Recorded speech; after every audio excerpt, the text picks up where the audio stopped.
All right, everybody, welcome to Raz Music. Before we begin, I remind you, please hit that subscribe button so we can do more interviews like this. I'm so happy that our metal community continues to grow, so thank you for that. Les recuerdo, suscríbanse al canal para hacer más entrevistas como estas. Nuestra comunidad de metal sigue creciendo por todo el mundo. Muchas gracias. Let's go ahead and begin. Vamos a comenzar. Our guest today, he's a multi-instrumentalist from Sweden. You probably already know who he is. You know him from his prolific work, many bands that he's worked with, such as King Diamond, Merciful Fate, Memento Mori, Notre Dame, Dream Evil, Loud and Nasty, Therion, Dimmu Borgir, Triple X, and of course, his solo career, and many more. And of course, his solo career, his latest, is the Book of Heavy Metal. And now live, dark from a mysterious place in Sweden, it's Mr. Snowy Shaw. How you doing, Mr. Snowy? Welcome. I'm doing excellent. Thanks for having me. It's such a pleasure so far. So far, Snowy. We're going through very difficult times, which we're going to talk about later. But talk to us straight out of the gates. Tell us about your latest book, The Book of Heavy Metal. It's 30 years of metal comprised into 489 ounces of greatness. Talk to us about that. The thing is that I had. When I started this out, it started out as some sort of homemade kind of therapy, just to get to terms with my own inner demons and my bullshit after I turned 40. Then I have this kind of Peter Pan syndrome a little bit. So, it being in this business, from the beginning, it was like a youth culture thing, But now you see the Rolling Stones guys, they're like 90 or something like that. So yeah, but you can't actually age in this youth, culture or whatever it is. But I had a bit of problem there. So I came to a crossroad when I have to, get a little bit of things sorted out. And instead of jumping from the bridge, which I was kind of planning on doing, or spending all my hard-earned money on psychiatry or whatever, therapy for years and years, I decided I have this premonition, whatever you call it, So I decided to go home and just write down all my thoughts, just to be able to take a step back and look at it objectively. And that way I just kept doing that. And it turns out that, wow, this is actually a good solution. And after that, once I sort of got over the hill or something of my depression there, I figured that I should keep a journal and keep doing that every once in a while, whatever's going on. I'm being out on tour and so on. So it's like a tour reports and this and that. So yeah, but this is, it's not just about my music life, but I fucking pledged my life to follow my dream and to live my dream, or be able to accomplish what I set out to do, instead of following the path of my parents and working in the industry at Volvo or whatever, in the harbor. Right. You spoke, you said something that really stood out to me. You said that writing your thoughts and writing your experiences, it was therapeutic for you? Did it help? Did reliving those experiences and writing them down in a journal help you get through that hill, Snowy? Did seeing all that you accomplished? Yeah, but that's what I needed to do. I mean, I guess we all, at some part in our lives, need to go through some therapy and get to terms with ourselves. We have a lot of things that might seem like distant dreams or something that you just imagine back in the day in your childhood or whatever. Right. Those are kind of problems or whatever you could say that you need to deal with at some point in life in order to go further in life. You need to solve that old problems, I suppose, So that's what I did. And to be able to take a step back and see it black on white. Okay, here. That's how it is, and that's why I've been brutally honest. Otherwise, it wouldn't help if I would sit there and lie to myself and avoid certain uncomfortable thoughts or whatever, or whatever it might be, So I really admire this, Snowy. Sorry for interrupting you, but I think you're just starting this interview. I think you've said something very important that's very current with the times. Maybe a lot of musicians who are listening to you, maybe they're experiencing similar situation, similar feelings, just saying like, hey, look back to what all you accomplished is really important to know where you stand today. It's fantastic. What the message you're delivering is fantastic. Thank you so much. Yeah, but I mean, I tend to do that sort of spontaneously, like every 10 years or something. I had like big problems even turning 20 because I was like a whiz kid with the drums, and people say, Right. "Wow, you have a bright future ahead. Are you going to be something?" And stuff.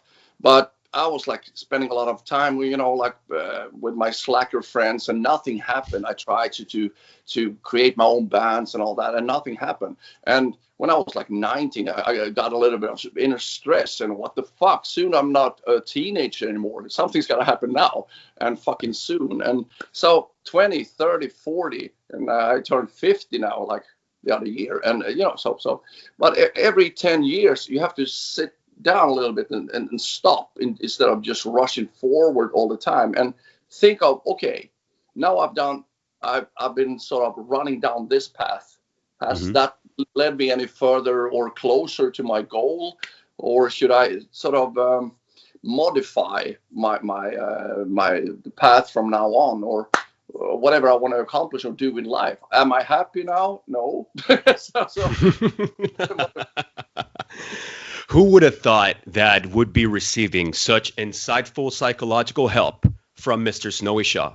I'm telling you, this Metal Talk brings you all types of observations and great insight on your favorite musicians. Thank you for that observation, Snowy. And this is going to be a fantastic segue. You mentioned that whiz kid, that prodigy in the drums. You're so young, you were adopted. And part of my question is this. Obviously, you started charting your territory in metal with a huge name like King Diamond.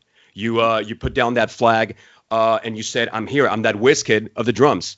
How was it to be adopted into such a big name so early on? Because that is the dream. How did you go into that fold so early on? I don't know. I actually turned it down the first time. It was Mickey D. We were hanging out on Christmas Day. I was back home in Gothenburg, and he was also back home from Los Angeles. And he told me when we were out partying, and he said, because I've known that guy since I was 13 years old, and he's been kind of a role model in a lot of ways, and also a mentor because he's 5 years older than me. And by the time I got to know him when I was 13, he had already played for 13 years. So I looked up to him and stuff. Even though I grew way taller, so I looked down on him, I still look up on him. And you're huge, man. You're tall. Yeah, but he's like out here or something. Yeah, doesn't matter. But anyway, so he told me that, okay, I'm going to quit King Diamond. He revealed that to me, and he said, I think you should be the perfect guy to take the drum stool or the spot after me. And I thought it was just the drink doing the talking, basically. And I always wanted to create my own music, so I said, "No, fuck that." I like, I'm a big fan of King Diamond and Merciful Fate. I was a huge fan when I was a kid and stuff. But I always wanted to do my own stuff, But anyway, so a couple of months later, Pete Black, the guitar player, got in touch with me. He had sort of kept an eye on me for a long time. He wanted to have me in his own fold. When he was playing before King Diamond, he was in a band called Geisha. It's like a Danish sort of glam and whatever. And he wanted me to take that spot, but it wasn't my cup of tea, so to speak. But anyway, so at the second time, when he offered me the spot, because he could call me up and say, "Hey, I'm in Los Angeles. I'm coming back to Gothenburg. Like, can we meet up the next day or something? Because I have something I want to talk to you about." They've been auditioned over 40 drummers, like from, really well-established guy from all over the world. Big names and all that. But to take the slot after Mickey D. And that seemed to be kind of hard, I suppose. Of course, but anyway, yeah. So I grew up with that. And so once that thing was presented to me a second time, I figured out, okay, this is meant to happen. I cannot fucking turn this down. This is going to change my life around and all that.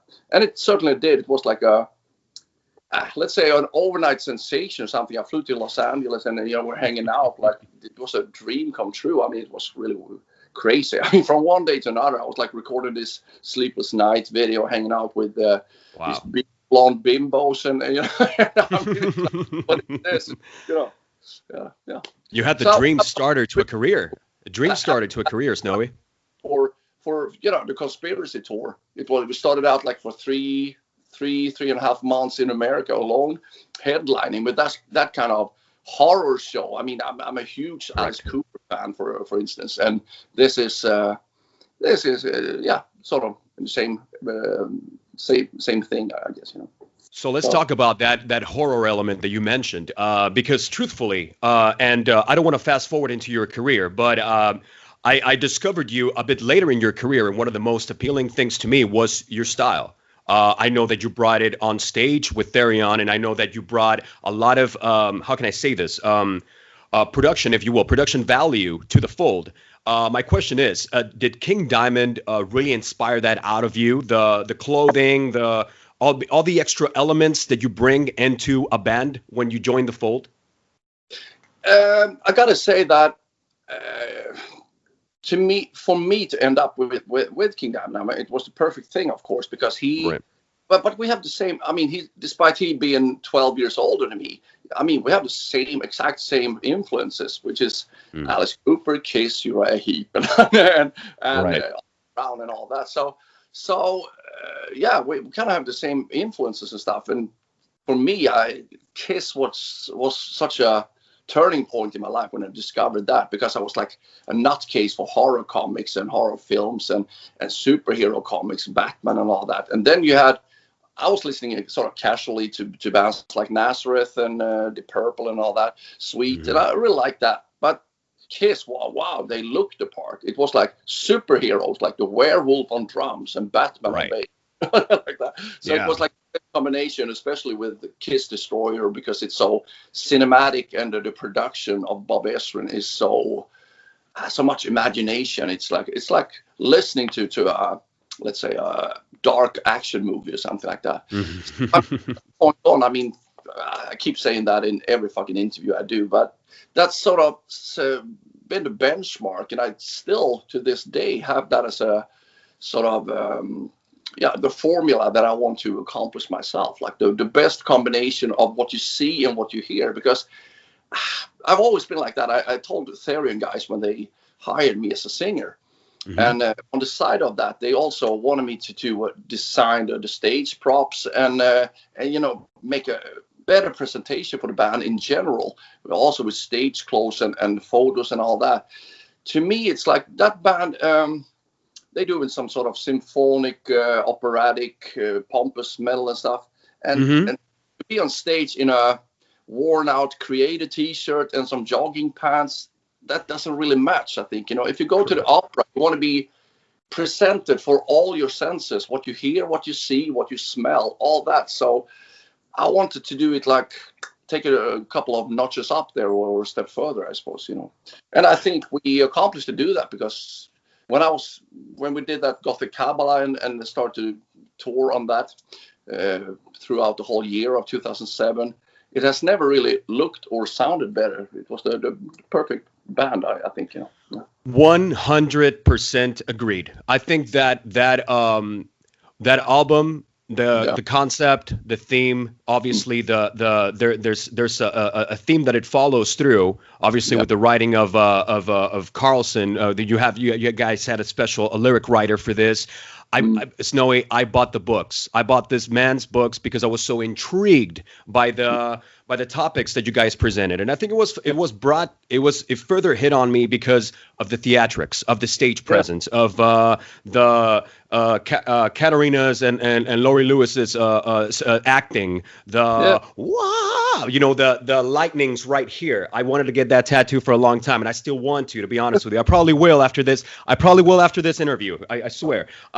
It brought in a very much heavier, I think maybe elements that the band needed, in my opinion, and it really changed the band. It became a lot more structured songs. You participated in the writing of Tuna 1613, correct, musically? Yeah. Oh, Wand of Abaris, I was like involved in a little bit, but for that album, I was mostly, you know, hired as a singer and did the best. Yeah, and man, had you ever done other singing performances outside of Therion? Because that's when you really came out and really stole the stage, in my opinion. Thank you. Yeah. Not that much, really. I mean, I had been doing Notre Dame, which is my own brainchild, so to speak. And then I was, because I couldn't find any singer. I mean, that's been one of the biggest sort of sorrows in life. I always looked for that perfect singer, and I was kind of naive early on and thought I would find like Eric Adams combined with Rob Halford in the suburbs here in Gothenburg, but it doesn't quite work like that.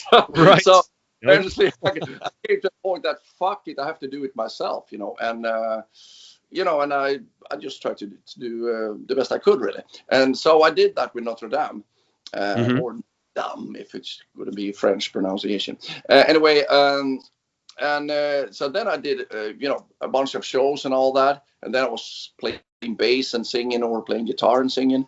But with Therion, it was a whole different ball game, because, I mean, then we were out on tour for a fucking year, and that was like such a,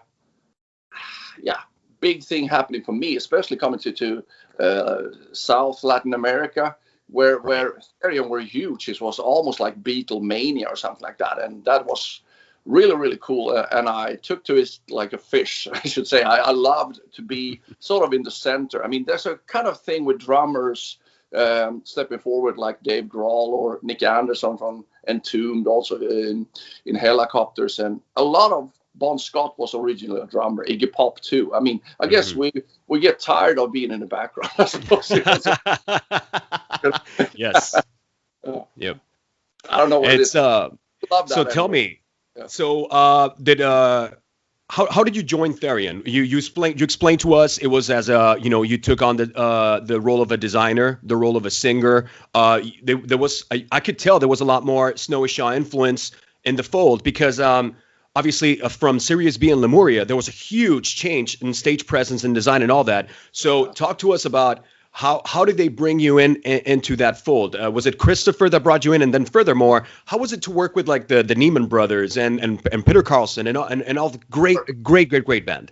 Yeah, it was a really, really good lineup. I mean, the most professional musicians, and everybody's so highly skilled and qualified and professional and all that. It was actually Peter Carlson, because he used to play with a guitar player that I had in one of my old bands and stuff. And he was, another whiz kid. I mean, like a young, talented guy and all that, to sing really well. And he's good musically overall, not just as a drummer. But so he has always kind of looked up to me, I suppose, because I'm a little bit older or whatever.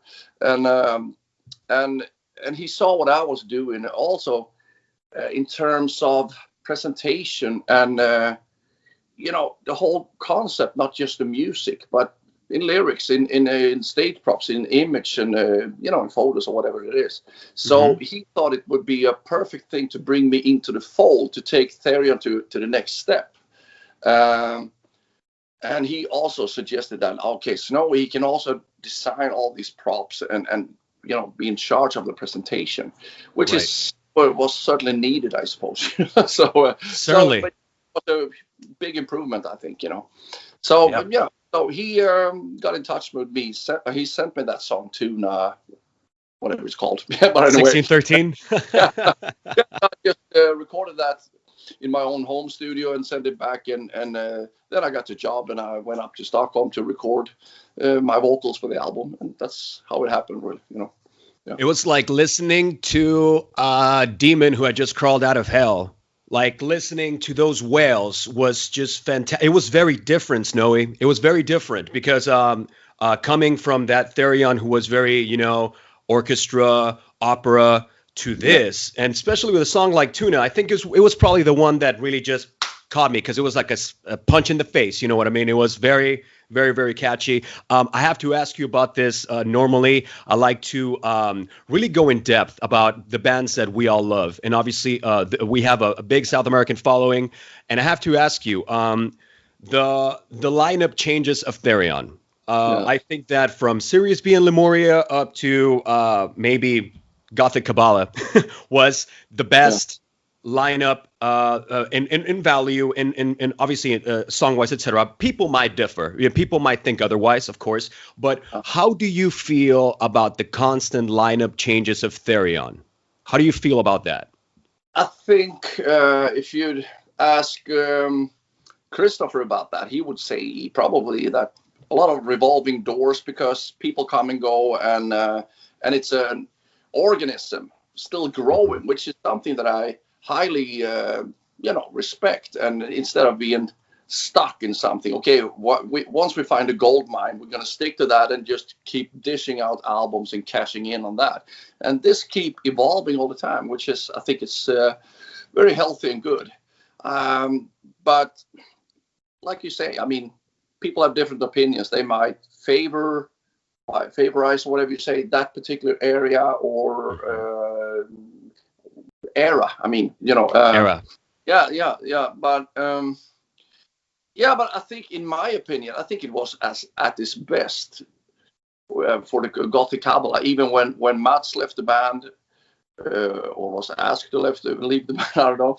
But anyway, and it was replaced by Thomas Wikström. And, it was still, like the best lineup where we had good camaraderie and everything worked really well. And I think that was good. But I guess, I'm kind of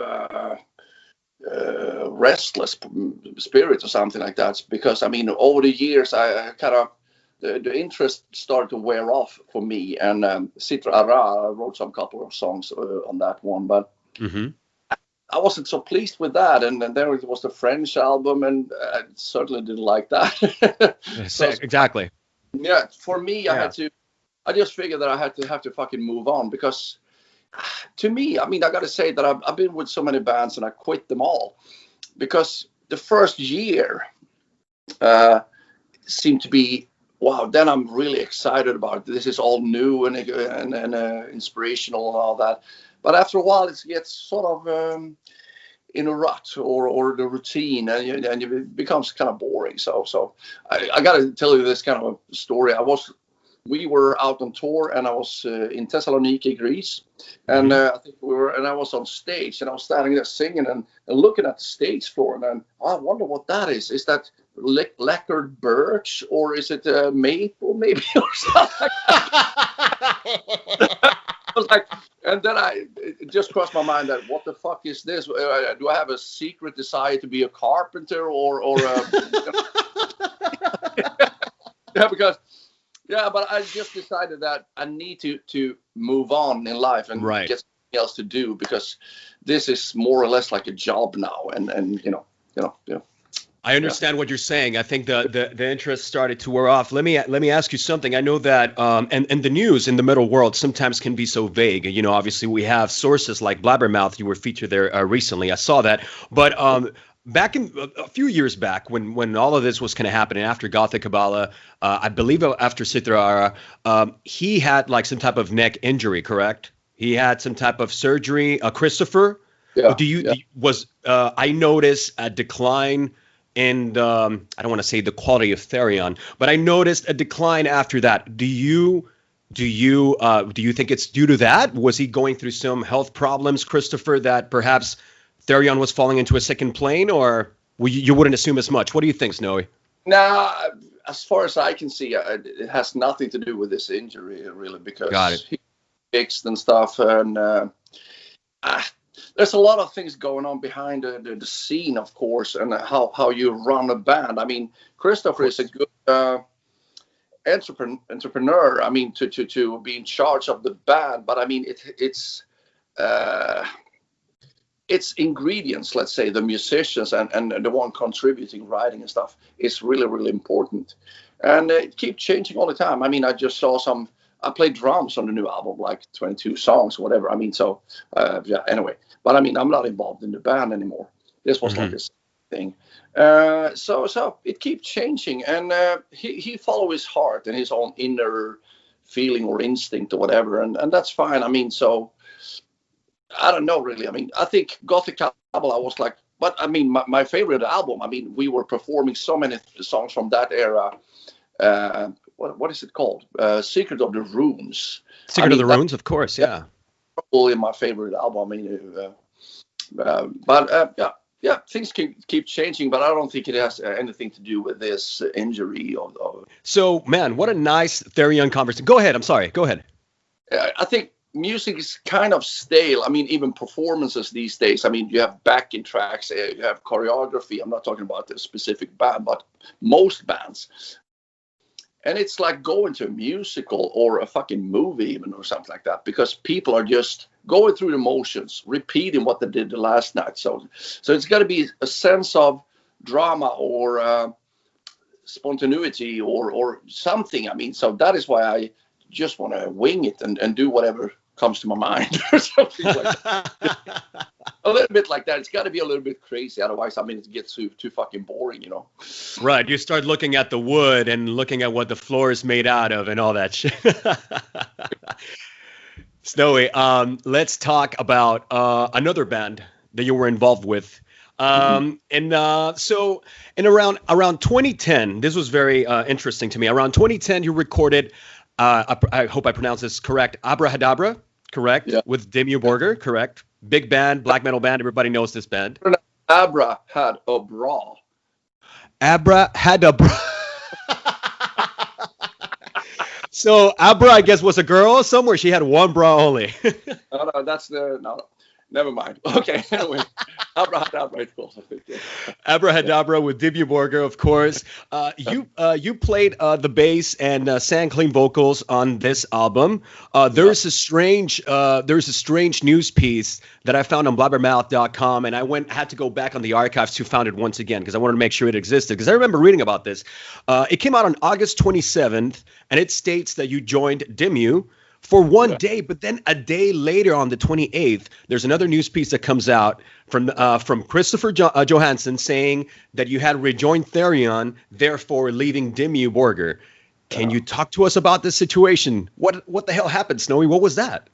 I gotta say that the best take on that is to read it in my book here. Read all about it in the book of Heavy Metal, because then I explain it all. But I can just briefly tell a little bit about it. Without giving away too much, because we do want people to read your book, please. Yeah, but I gotta say, was a lot of drama that going on there, shitstorm, this and that, because I intended to be with both bands. I kind of joined them, and they were very secretive about, okay, you cannot reveal anything like that. Dimmu Borgir got to be the first priority. I'm fine with that, but you got to tell me when I can work and when I'm off, so I can, match it up with other bands. I mean, Christopher's been, a really honest, nice guy and all that. I don't want to put him in a fucking weird position when I'm not there, for example. So I was intended to do, we had just recorded Citra Ara, however you pronounce that, and Abra had a bra, another album. So I recorded that with Dimmu Borgir. And I figured that down the road, eventually there's going to be a bit of conflict or try to run two big bands like that or be involved in that. Right. But that came a lot sooner than I really expected, because both bands are on Nuclear Blast Records and had a brand new album out. And it's going to be follow up with a European tour, a world tour after that. But both albums was released the fucking same month or even week, and it's going to be on. I couldn't possibly be on two places at the same time, so I had to make a choice. Should I stay with Dimmu Borgir, or should I quit Therion, or should I, what should I do there? And that sort of created a lot of rough patches or something. I didn't get along with their manager. I mean, that was the biggest problem. I mean, Dimmu guys, I mean, they are very, very nice guys and all that, but they were in part, I suppose, guilty as charged, because I mean they didn't stand up for against their manager. She was the one running the business and all that. So it was the worst, probably the worst time in my life, I gotta say, because I mean I was like, this was like bullying and all kind of stuff, and I never really experienced that before. So yeah. I guess you have to read about it. Well, you have to read the book of heavy metal because I want to learn about this story. I mean, it sounds like difficult times, Noah. You were placed in a very difficult situation where you had to decide between two great bands and two bands that you did good things with, Yeah, I intended to be in both, but I mean, it was, You got to make a choice. Wow, that's terrible. You know, we keep on talking about your career and more great things coming your way. Some years later, you became the touring drummer for Sabaton. I mean, one of the hottest power metal bands out there. I mean, they're all over the place. People are really picking them up. How did it feel to be part of that as well, Snowy? I believe you were replacing a drummer who was becoming a father. He wanted to. Something like that? Just the official version, you know. Right. Tell us the truth. Tell us the real version. Yeah, about Joachim, the singer. I knew the guys from before because they were opening up for Therion on a European tour. So we shared a bus and all that. And I never heard about the guys really, but I mean they were just getting started, getting more and more popular. And they were really nice guys and all that. And we had a good time together. So I was just planning my second biggest big show, solo show for Halloween, and putting together everything. It's going to be filmed and recorded and blah, blah, blah for this DVD. And then I was out running errands downtown. And Joachim called me and said, you know, we got rid of 4 guys. At one point, and so it was just a bass player and Joachim the singer, and then they replaced them with 3 guys. But the drummer apparently, after a while, it didn't really feel right or something like that because he didn't want to be there. So and I said to Joachim, like, he asked me, "Do you know any drummer?" "Yeah, but I'm a drummer." "Oh no shit! You know, you're my favorite drummer." But I mean. But when they were out with us with Therion, then I was the singer. So, you know, I didn't, you know, I wasn't sure he knew that I was a drummer, but apparently he did because he was a big Dream Evil fan and also King Diamond and all that. Right. Anyway, so he asked me, would you like to sit in for, and I said, I'm too busy. I got to fucking focus on doing my own. I just quit Therion. I got to do my own solo thing now before I get too fucking old or before I, you know, run out of energy or whatever. But he said, yeah, but couldn't you help out for like half a year or something like that, or 6 months, you know? And I said, yeah, maybe, but send me the fucking tour schedule, and I look at it once I get home. And once I did get home, I looked at it. I just kept scrolling and scrolling. I mean, they had plans from April 2012 to Christmas 2014. And I said, wow. I'm sorry, there's no way in life I could possibly do this because, I mean, I got to focus on my own stuff here now. But he said, okay, but if it's a matter of money, yeah, of course it is. But anyway, so he said, couldn't you do it for at least 6 months? Depends on the conditions, I said. Yeah, okay. And then they offered me, what do you say? Gave me an offer I couldn't resist or refuse. Right. Yeah. An offer you couldn't refuse. Anyway, so I was there for half a year, and we signed the contracts and all that, what they expected, and I tried to live up to that and do the best I could to please them, I suppose. And we got along so well, and they were like the terrific guys, and I've never been, I got to say, I've been in a lot of bands, but I've never been in a better organization. They are so well organized and a good strategy, and everyone from the merch girl to the bus driver to the sound engineer, everybody's like one big family, and wow. It really felt really, really good. So after those 6 months was up, they asked me, can you do it for another 6 months before you decide if you want to be a permanent member of the band? Okay, let's do that. And I did that. But then after those 6 months, I've been there for a year, I figured out, okay, I mean, it's not really my kind of music. I mean, I love the guys and all that, but I can't be in any band. Same thing with Merciful Fate and stuff. I was writing songs and tried to contribute, but it was like, okay, we're not interested in that. You're going to be the drummer. If I'm not allowed to contribute in any way, I have so much creativity inside me. If I don't have any outlet for that, it feels like I'm handicapped or something. And why do you choose me? You can take some other drummer to just keep time. I mean, that's not me. You know, I want to do it all. So right. So, I mean, yeah. So I think you have that craving. You have that craving to contribute, like you said, right? Yeah, definitely. I mean, I just happened to pick the drums when I was a kid because yeah, I didn't know how to write music, or we didn't know anything. So I just picked the drums.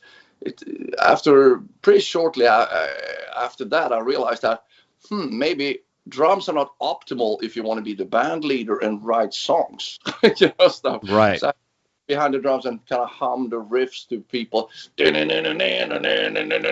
whatever, and they had tried to pick that out, and I figured that it's better that I learn a little bit to play bass or guitar, so I can at least write my own songs or try to do that and show it to them. Anyway, I have so much creativity, and if I'm not allowed to contribute in any way, they got to give me a fat ass paycheck. So correct that if I have to put that aside, Right.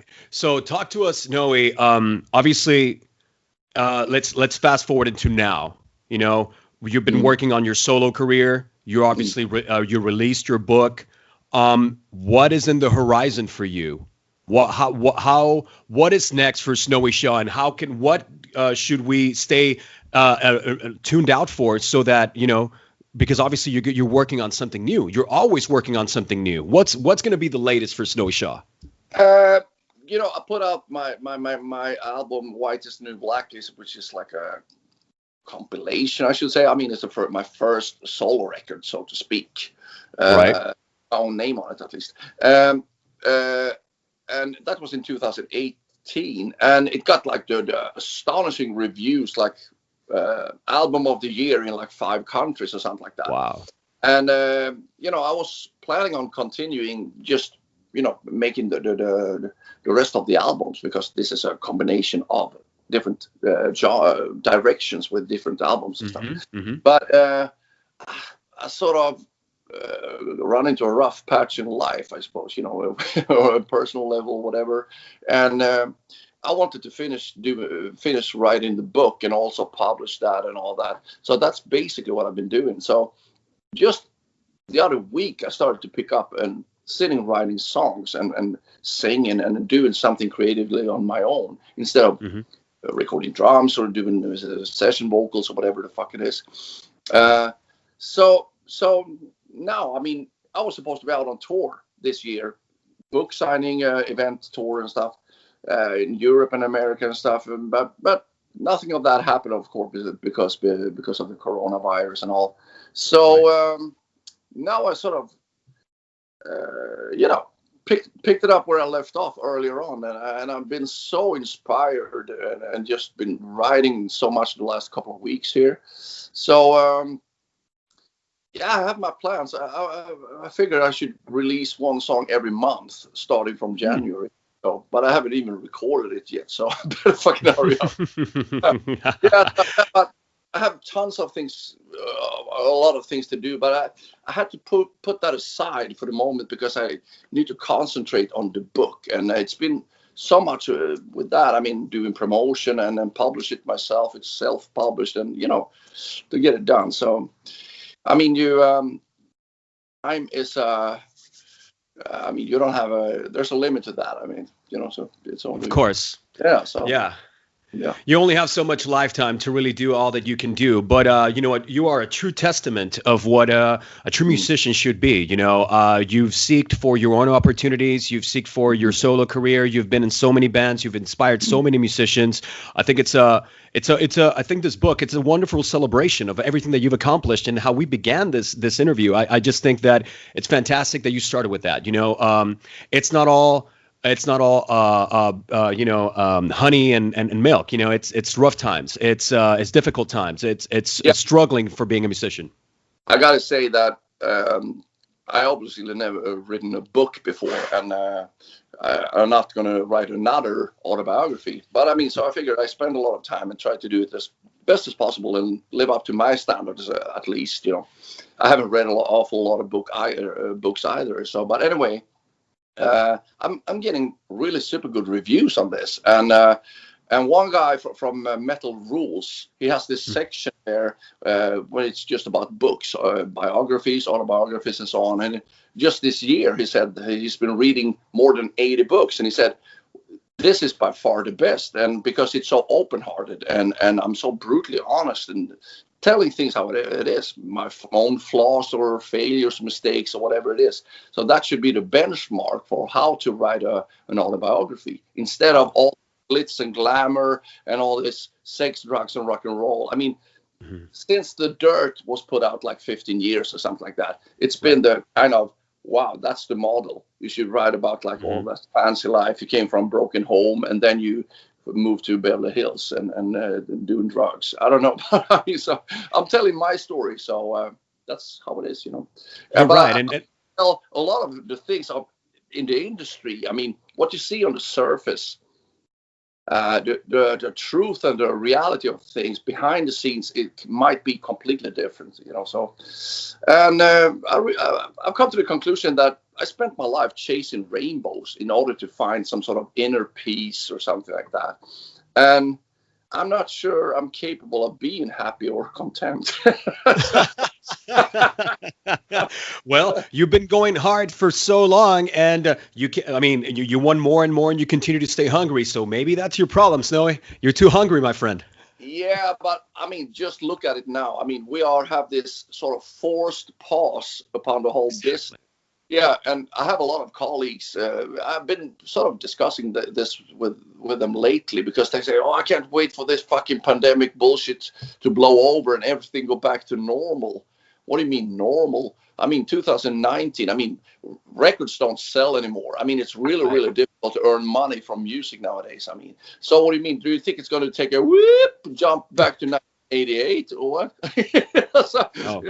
Yeah, but it's tough as it is, and I figure that this might very well be the fucking death knell to the whole thing, because if you look at, you know, there won't be any big performances. I mean, you're going to have limitations in traveling abroad, touring like that, and it's going to be really difficult. And I mean, just this summer, just here in Sweden or Gothenburg, half of the companies who rent out like the PA systems and lighting rigs and all that, I mean, they went belly up, bankrupt. So, I mean, let's say we wait 2 years until we can start again. There won't be any competent people working with this. I mean, because they have to find something else to do. And it's getting harder and harder. I mean, just look at this. I mean, a lot of people now are like, wow, we take this opportunity to create new music, go into the studio, and then we release that. Yeah. But if you look at it, it was kind of tough. Let's say, just for example, like before this happened, you have to compete and try to break through the buzz and so people find your album. And let's say it's like 200 albums worldwide of rock and metal bands putting out new albums. And after this, it's going to be 2,000. It's a lot tougher competition there, you know. And once they open the floodgates, wow, now we can go out and tour again. Yeah, but then it's going to be like so many bands at the same time competing about the same audience. And you don't have an awful lot of 20-year-old guys going to concerts like that, metal guys. Because, I mean, the age group is something in between, if I want to be nice, I say between 40 and 60. You know, 40 and 60. Yeah. You're right. Everyone is going to come out and release things. Everyone is going to be hungry to go on tour, like you said. They're going to release music, and now all of a sudden it's going to turn into that competition once again. Snowy, you're absolutely right. You're right. It's going to be tough. Just look at it this way. I mean, this is kind of interesting. I mean, in the past, bands put out an album, let's say 20 years ago or something, and then they did maybe 6 months, 3 months in Europe, 3 months in America, and that was it. Maybe a weekend in Japan, I don't know. But apart from that, but they sort of ignored the whole territory of South America, Latin America, which is also why Christopher, he realized, wow, here we have a big market. And he managed to establish his band there, which means that a lot of people in Mexico, for example, they think, wow, Therion, they are huge. But in Sweden, nobody heard of them. Isn't that strange? Isn't that so strange? Yeah, I mean, I write about this in my book. I mean, during the time I was in the band for maybe 6 years or something. During that time, we were touring all over the world, and we played one single show in Sweden. Wow. Yeah. Not that I care really, but anyway, I mean, that's just a fact. So, I mean, like the saying goes, you don't get to be a prophet in your own hometown, I suppose, you know? Correct.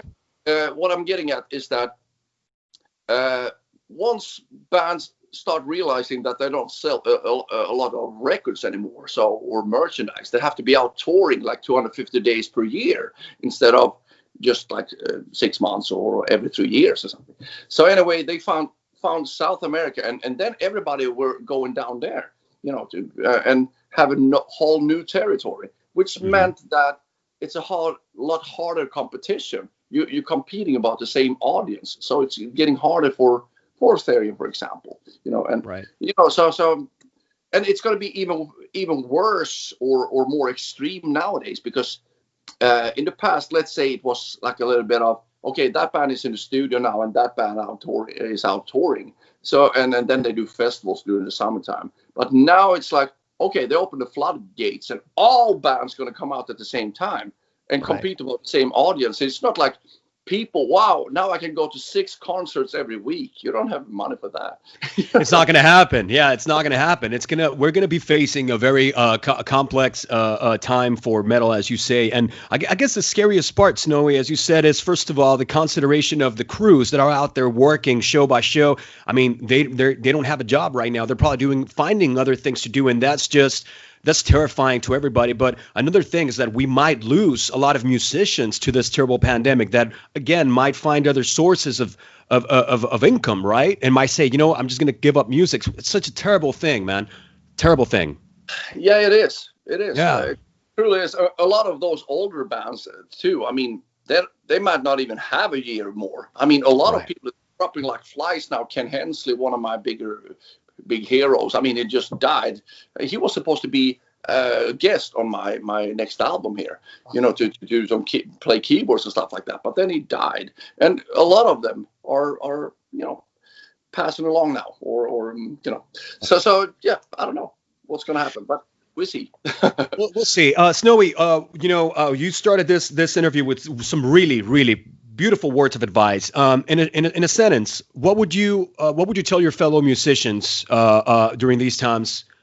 Stay strong, stay positive, keep on working. What do you think? What would you tell them? To my fellow musicians, I think they are sharp enough to realize or make some sort of evaluation of how it is. Some might be a little bit naive or something. I think it's going to go back to normal, but things tend to never go back to how it was. I mean, things change, But anyway, I've got, during other interviews that I've been doing, they ask me, okay, do you have any good advice for young upcoming bands, how they're going to make it in the metal scene? And I just say, don't.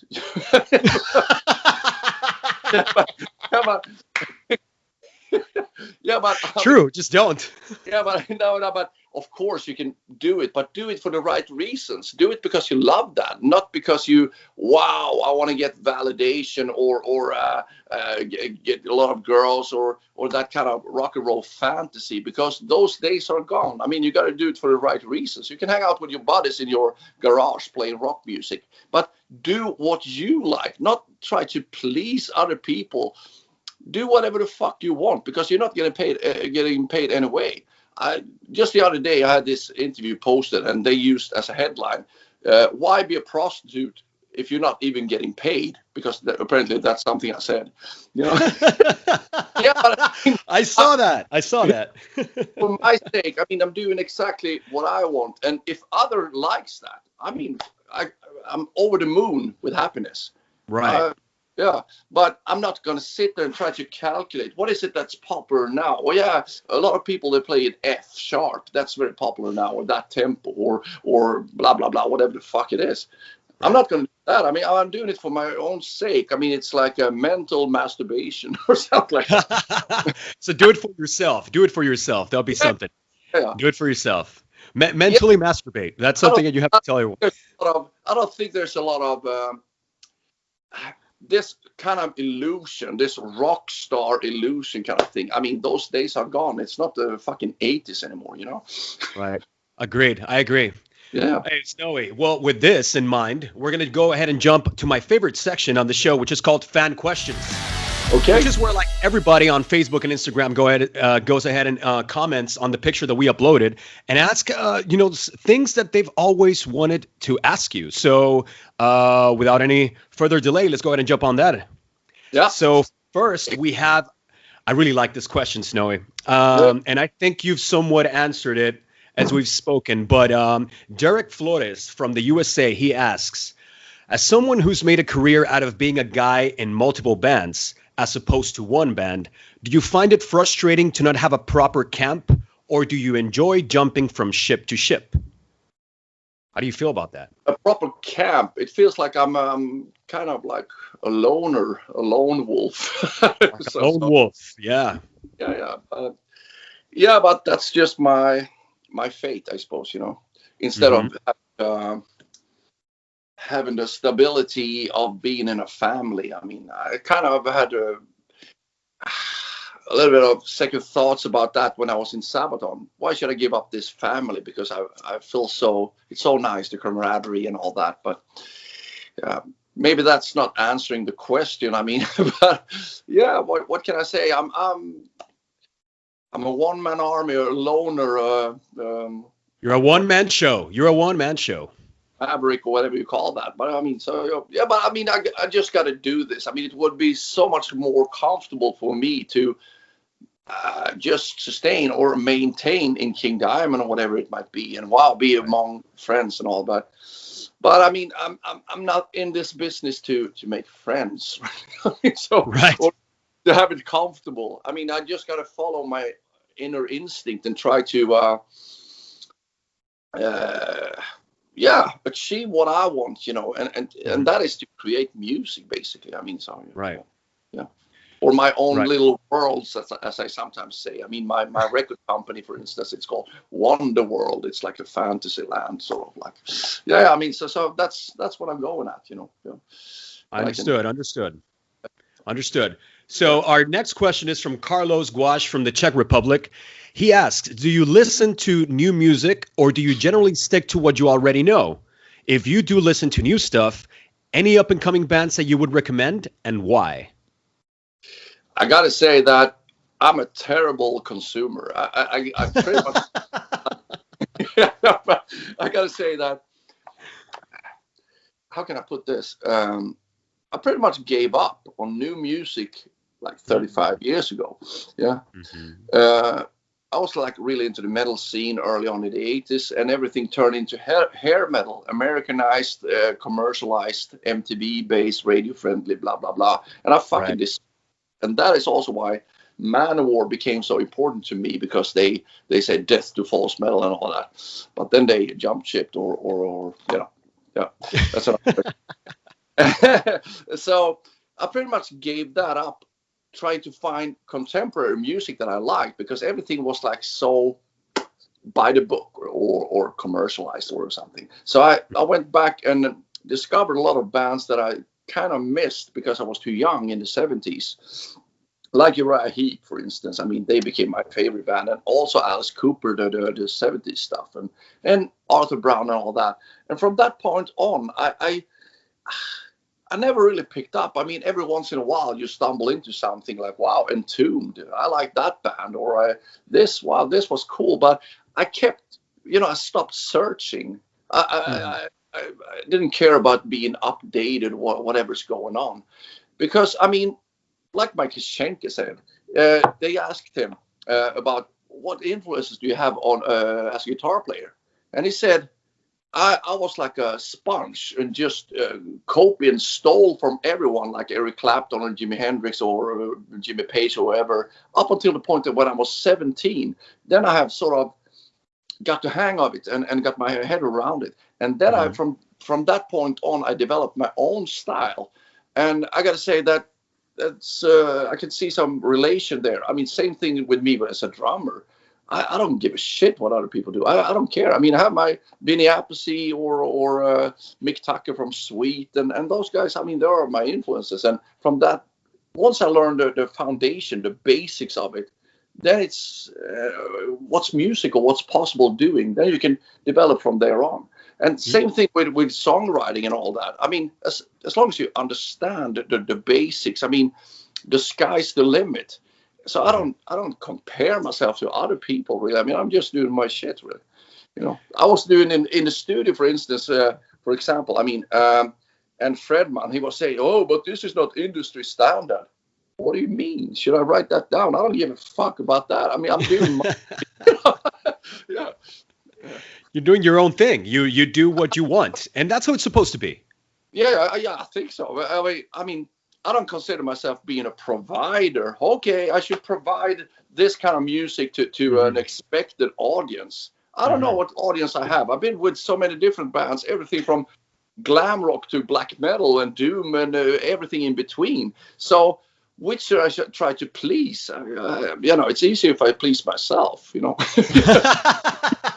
Yeah, but then it's up to them. I mean, if they don't like it, they don't have to. They don't have to buy it. But I mean, so I'm just staying honest to myself, So, yeah. Snowy, our last fan question, I think this one comes from myself. And speaking of pleasuring yourself, what is your guilty pleasure? What is that something that you like that you say, oh, I wish people didn't know I like that?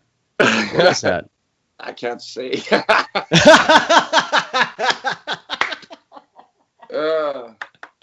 That's funny. What do you think? Yeah, but I think I'm very open about.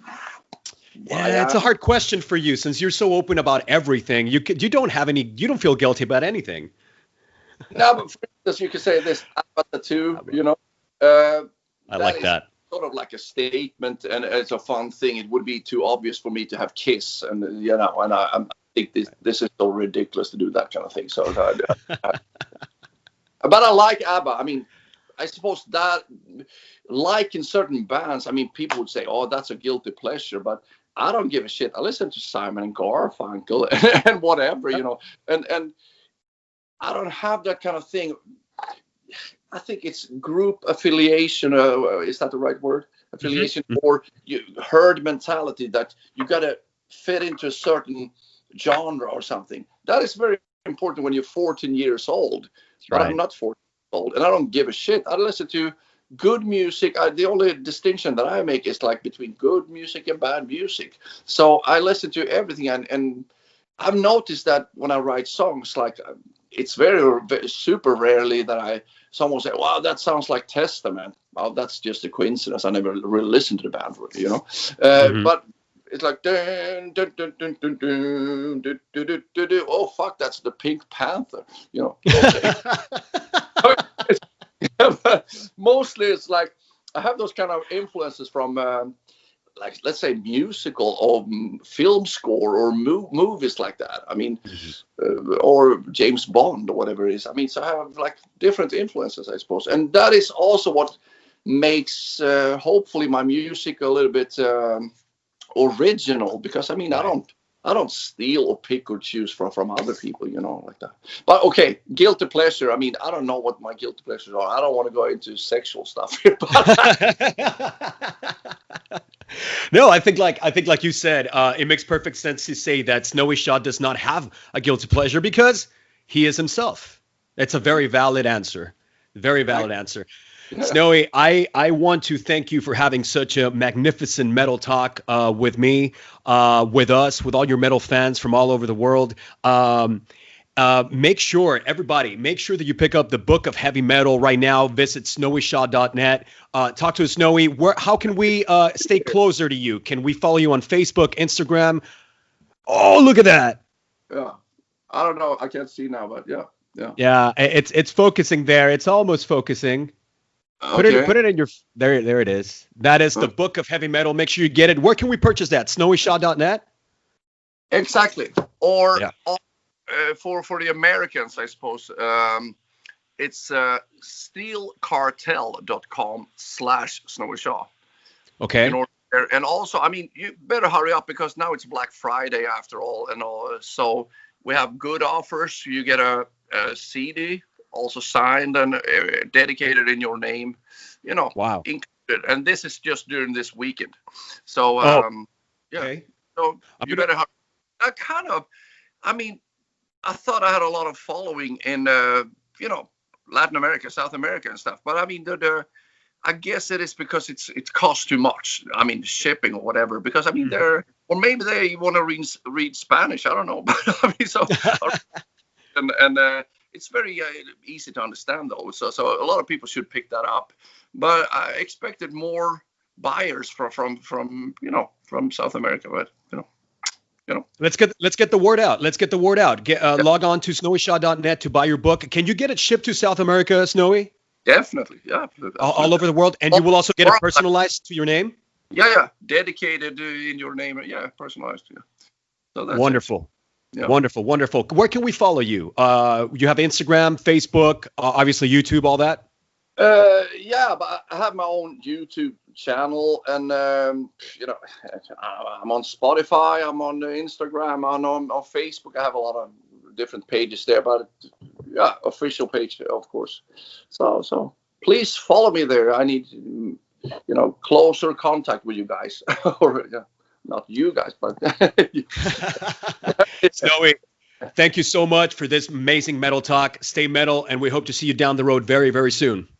Thank you so much. It was a sheer pleasure. Yeah, it was really wonderful. Good talk here. Yeah.